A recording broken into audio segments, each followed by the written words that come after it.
Welcome back, ladies and gentlemen, to One Sober to Another. I'm Wayne, and I'm an alcoholic who drank uncontrollably for 23 years, and I've been living sober for almost 7 years now. In this video, we're going to talk about how the stressors of Christmas, New Year's, Thanksgiving, and the roll-up to the next year can lead you to a relapse and how to prevent it. You ready to go? Let's get it. What we are talking about, ladies and gentlemen, is preventing a relapse during the most stressful times of the year. It is said that life-changing and altering events can either make you or break you, and that's completely true, especially for this alcoholic. If you struggle with trying to stay sober during the holidays and you have a hard time saying yes or no to a drink that your coworkers or your family are trying to throw at you so you can get into the celebration, then this video is for you. The goal here is to prevent relapse. And I myself have relapsed significantly 2 times before I finally got sober in 2016. That's right, folks, twice. And they were almost life-altering, changing events. As a matter of fact, I have a video called My Last Suicide. Feel free to check it out. I'm gonna put the card right there. I normally don't, but I'm gonna put the card right there for you to see. Preventing a relapse is hard work. It takes skill, and it takes daily reprieve, and it takes action in order to not have that drink. Now for me, I have had the obsession of alcohol removed, and I am completely grateful, and I will be for the rest of my life. For those who haven't, these times can be a challenge. The holidays can destroy a person and make someone feel bad about themselves. In turn, folks, could lead you, that's right, you, to a relapse. What can we do about it? There are several things that we can do about it. I'm laughing because my mic stand is my hand right now because I'm actually at my office, and you know, sometimes you just got to do what you got to do. So how can you prevent a relapse? Look, I've been there, folks.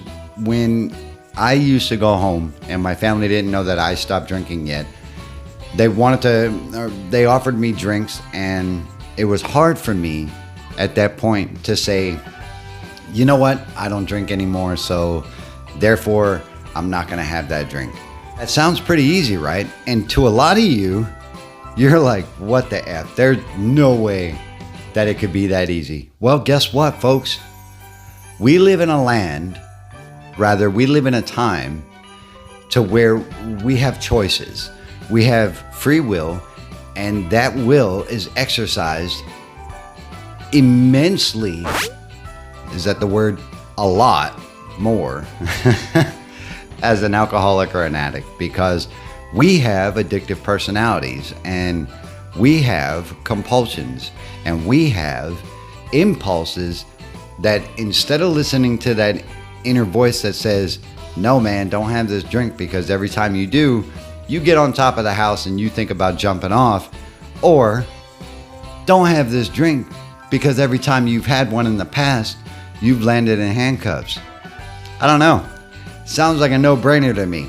But in my past also, this alcoholic, there was no way that I was going to turn down a drink, especially if I didn't have to pay for it. A lot of you know what I'm talking about with that. And if you do, boom, put them comments below so someone can get some of that. Staying sober during the holidays is something of a fight for a lot of us, especially when it comes to New Year's, because that is one of the biggest celebrations of all time, and it is one of the largest drinking events on the planet. So how do you say no? It took a long time for me to learn this, folks. How do you say no to that drink or that drug during the largest celebration on the planet? For me, it took coming to terms with, I'm a grown-ass man, or you could be a grown-ass woman, or whatever your situation may be. And we have the ability to simply say no. And that sounds like something simple. Like I said just before, when you formulate the idea in your head that you no longer drink or you no longer use because it does nothing good for you and nothing turns out the way that you thought it would before you drank or drug, it comes easy to be able to say, no man, I don't drink anymore. You don't have to tell people why. You don't have to tell people if you go to Alcoholics Anonymous. You don't even have to justify a reason for you not drinking. Simply, I don't drink anymore. Most times, more than not, people are going to be okay with that. And they're going to accept that you don't drink anymore and that your life is a little bit different. If you think about it like this, most times they will offer you that drink because they know that you were the one that brought the life to the party. You were the one that never said no to a drink. They may have thought something different of you than you believe they do. Maybe you weren't the life of the party. Maybe you were that person that always crashed the party. Maybe you were that person that always got babysat because you were nowhere to be found when you got drunk. Or you always started fights when you got drunk or got high or whatever. Perhaps that's you. And perhaps that is how they viewed you. And now that you're saying you don't drink or use anymore, that is something relieving to them. And they will simply just leave you alone about the whole thing and say, congratulations. It takes a lot of gumption to not drink. It takes a lot of gumption to not take this hit. I don't know. What do you think? Drop them comments below. So how do you prevent a relapse, right? There are a lot of stress and triggers with these times of the year, these holidays. You know, it would either be, setting up expectations for gifts that you will receive or you might not receive. Having that anniversary during this time of year where you might not get what you thought. It might not turn out the way that you wanted it to be, where they may not feel the same about you anymore, because that's a possibility too. What do you do when you have all these triggers going on and you have all these stressors in your life to not drink or drug? I tell you what, one of the most profound things that I ever found during my time in sobriety, and even on the verge of you thinking about having a drink or drug, pick up the phone. Pick up the phone. You have this computer in your hands. There are many lifelines available for you.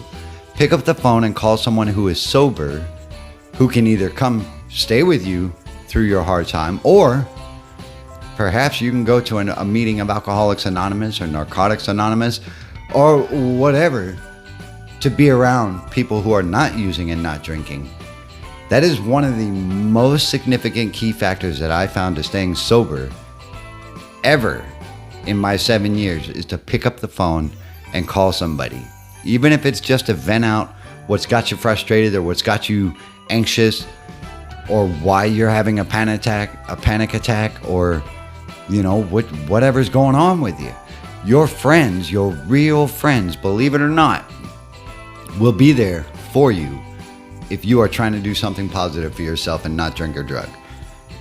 Tell me what you think about this video. I'm gonna keep it short, folks.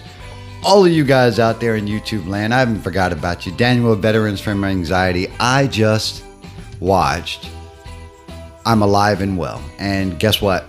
I'm so happy for you, bro. And I'm so happy that you are still doing the damn thing and you are getting through the best way you know how.